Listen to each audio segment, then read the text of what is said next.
So starting off with your profile, can you tell me in the chat what part of your profile or what aspect of your profile do you think is the most important piece?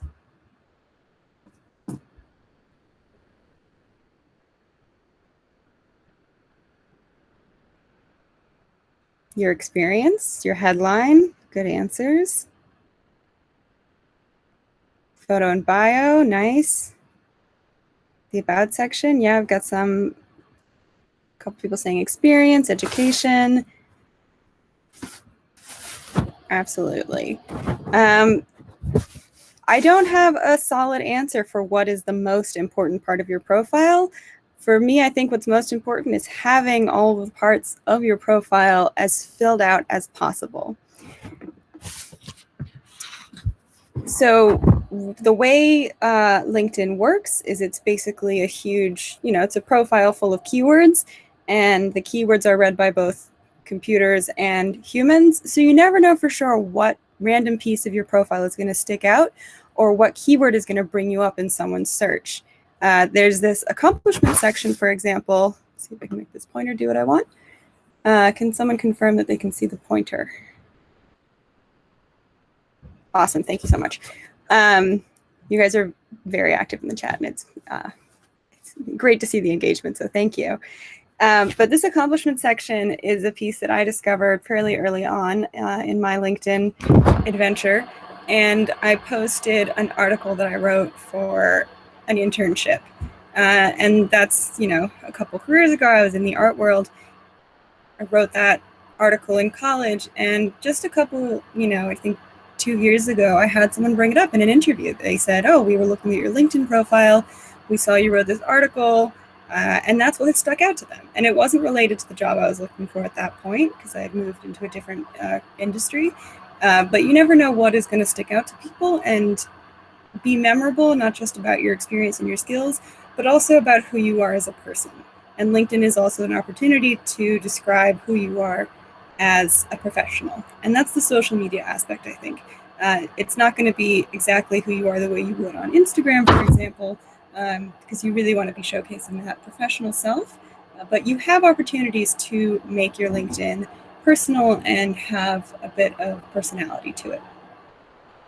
So I'm going to take 2 minutes just sitting on this slide so we can all go down our profiles right now and make sure that you have, at the very least, all of the things on this must-have list. So you have a photo, your headline and summary, which is the about section Raphael mentioned, your current education, and any jobs you are doing currently or have had in the past, jobs, internships, volunteer positions. What is your experience? Doesn't just have to be jobs you were paid to do. It's just anytime you're using your professional skills.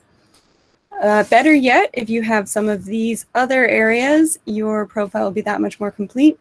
So that's the accomplishment section, which includes things like publications. That was my example. But also you can put your coursework in here, you can put your languages that you speak in here, and you can put your projects.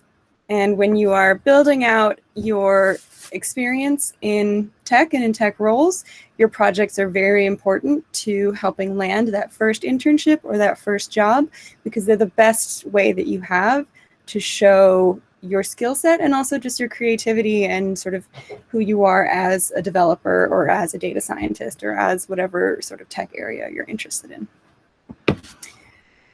Beyond that, you want to make sure there's a skills section, but also just make sure that your skills are peppered throughout your profile.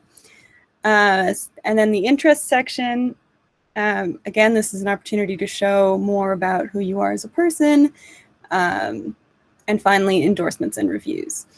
And the endorsements and reviews generally will start happening after you've been in the workforce for a little while. But if you've had a good internship experience or a good relationship with a professor, absolutely ask them to either endorse the skill set or write you a review on LinkedIn. So I'm going to give it another minute for people to go through and just make sure that they have all these sections. And I will be sharing the slides around afterwards, so you can actually go through and check these off if you want to, but you'll have access to this list in the future as well.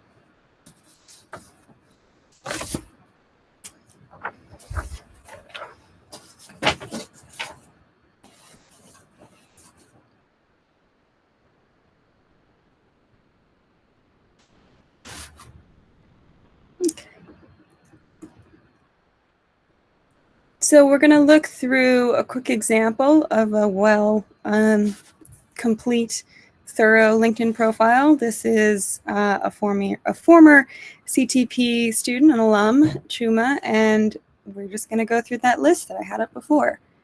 Does he have a photo? Yes, he does. He's got a headline.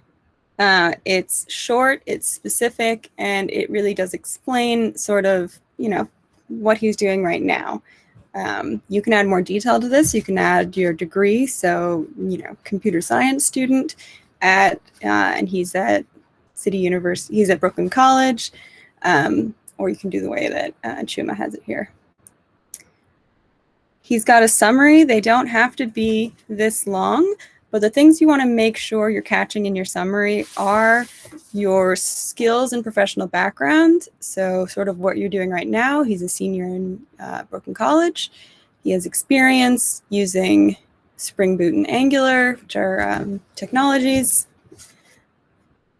And he's added some of these soft skills, natural curiosity, and quick learner. So you want to make sure you're hitting that. And you also want to make sure you're talking about what your goal is right now, especially while you're job hunting. This last line is very important. I'm looking for full-time roles in software engineering. This is my graduation date. Please feel free to reach out. And this piece, it is exactly what it looks like. It lets people know that you're looking. There is also a setting in LinkedIn to let people know that you are actively looking for jobs, but just reinforcing that can be useful. And this one's fairly general, but it could be something like, I am looking for a part-time internship for the spring semester having to do with machine learning, if that's more what you're interested in, for example. We have his education on here, which the section would be filled out farther down, but it'll pop up right at the top here. And his current experience is that he's in CTP.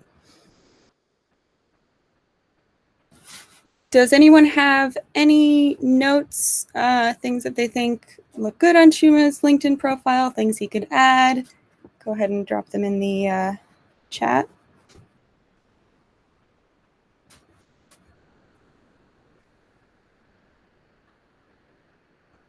And if you don't, it's okay. The reason we use this as an example is because it is a good profile. I do want you to notice, look how many connections Chuma has right now, or at least as of me taking this screenshot. 349. Now that's not up to date. If anyone wants to look him up on LinkedIn right now and let us know how many connections he's up to now, go ahead and drop that in the chat. But 348 or 49 is a lot of people. And as many of you touched on, a big piece, one of the primary goals of your LinkedIn is for that networking piece. And in order to network, you need to know people. You need to make connections. So why would you think making connections in this way matters? Do you think that Chuma personally knows all 349 people he's connected to and, could tell you about them, has conversations with them regularly? Or are these more, LinkedIn type connections where there's someone you met once, someone you maybe haven't met but are interested in? Why would making these connections be important? What do we think?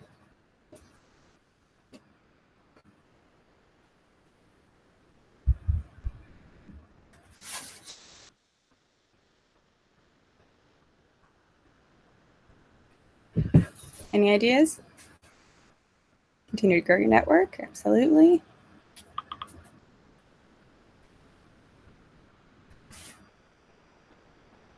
Shows that you have good communication skills, absolutely.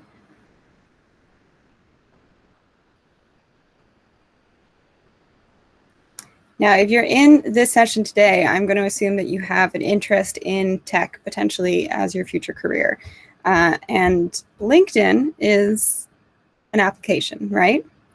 It is run on an algorithm to help people find these connections. And LinkedIn is also a business, so it rewards people for using its product.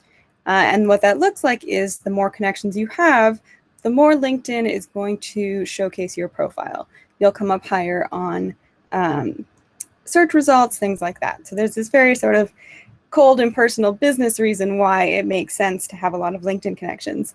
But the other thing, the other reason it can be important is that LinkedIn really prioritizes those second and third connections. So let's say you've connected to an alumni, for example, from your college who works with a recruiter at their company. When the recruiter is looking for new talent, you're going to come up on that person's search results higher because you're that second level connection, friend of a friend, essentially, connection. So remembering that LinkedIn is an algorithm and that if you have an understanding of how it's using your information, you can optimize your experience with LinkedIn is a good thing to bear in mind.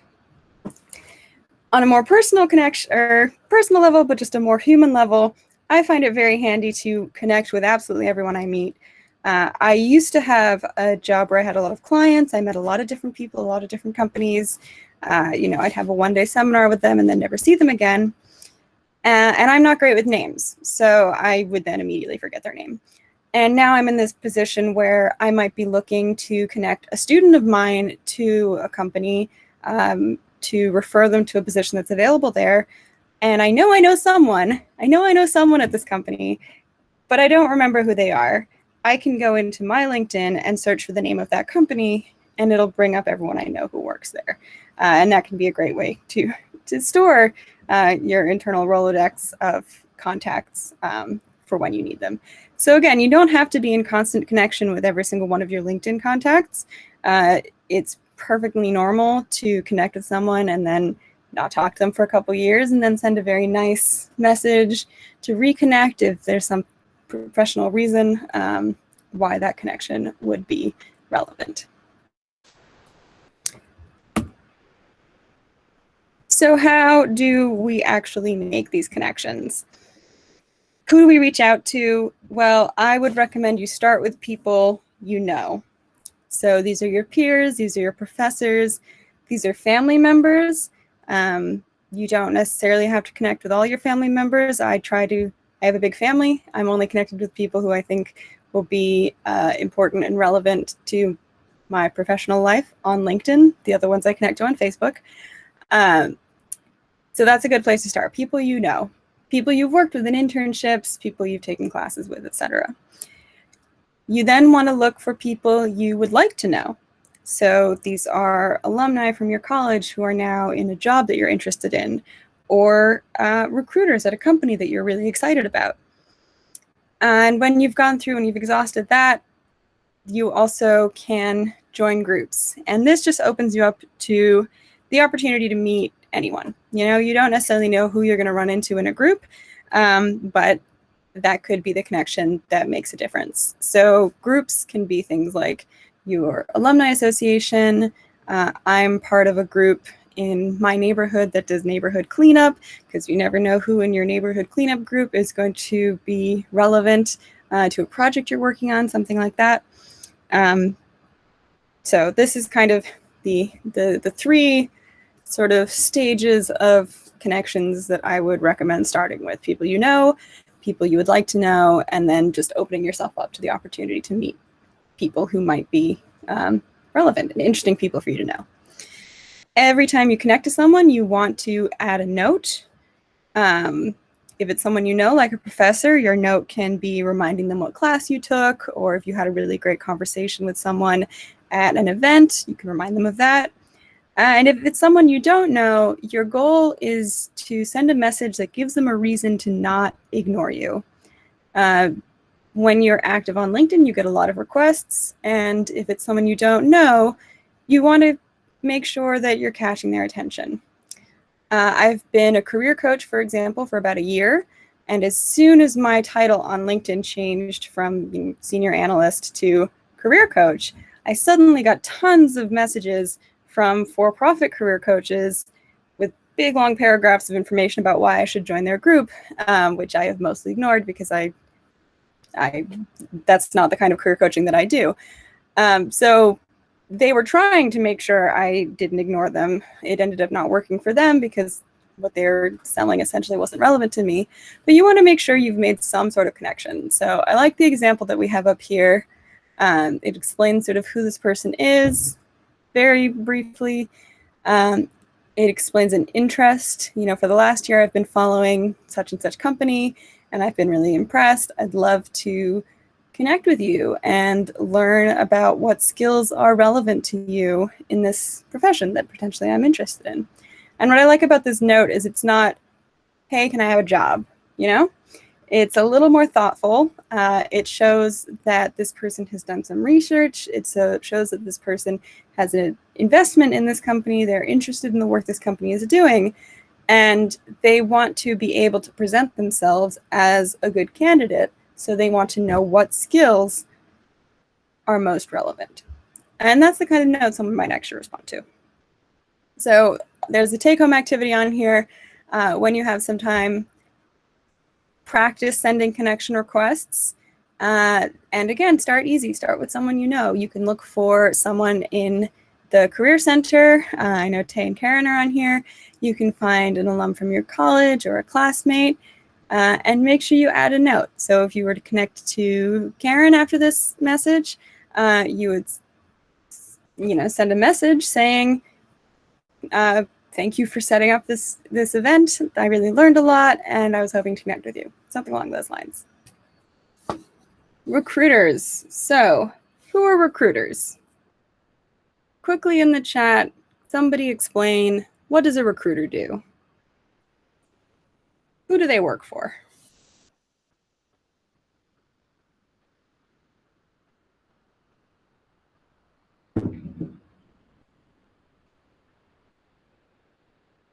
They help companies find people to fill roles. That is exactly what they do. So recruiters connect prospective applicants to an employer. Yes, recruiters are the go-between for potential employees and potential employers. And they exist in a lot of different areas. Many companies hire recruiters internally. Many companies use recruitment agencies. Like the one that's coming to the top of my head is Single Sprout, for example, is a tech recruiter agency. But yes, basically their job is to connect employees to employers, as Samuel has said, by matching their skill set. Arminder also matching skills that are relevant to the roles they want filled. Absolutely. And a huge tool that recruiters use, particularly in tech, is LinkedIn. So when a recruiter is looking at your profile, there are 5 things that they are looking at. And, this is not tried and true, but more or less 5 areas they're interested in. They want to see your headline, your summary. They want to see who you're connected to, how complete your profile is, and if you have a photo, and is your photo professional. So what is sort of notable about this chart? Does anything stand out? It's even. Perfect. Yes. Each of these areas is, statistically speaking, equally important to a recruiter, which means that having a good professional photo is as important as having enough connections or having mutual connections. It's as important as having your summary and headline well written. The effort required for each of these areas is definitely not equal, but it means that you know that there are easier things that you can do, like uploading a good photo, that are going to matter quite a bit. And it also means if you're missing one of these areas, it could hold you back quite a bit. If, side note, if you are not comfortable putting an actual photo of yourself on LinkedIn, make sure there's an image there and that it's a professional image, so not like Grumpy Cat or something that you would do on Instagram, but make sure there's some image there that is not just that blue picture of not a person.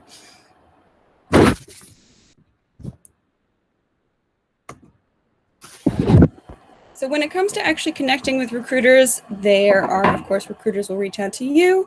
But at this stage in your careers, you haven't graduated yet, you will most likely want to reach out to recruiters. Or at least look into recruiters in the industry, look at the companies you might be interested in. So how did we find this recruiter? We found Faria. I apologize if anyone knows how to actually pronounce her name, and I'm doing a terrible job. Literally by searching for recruiters, and we probably searched for tech recruiters. So through this keyword that we used, recruiter, potentially at Paperless Post, if that was the role we were interested in.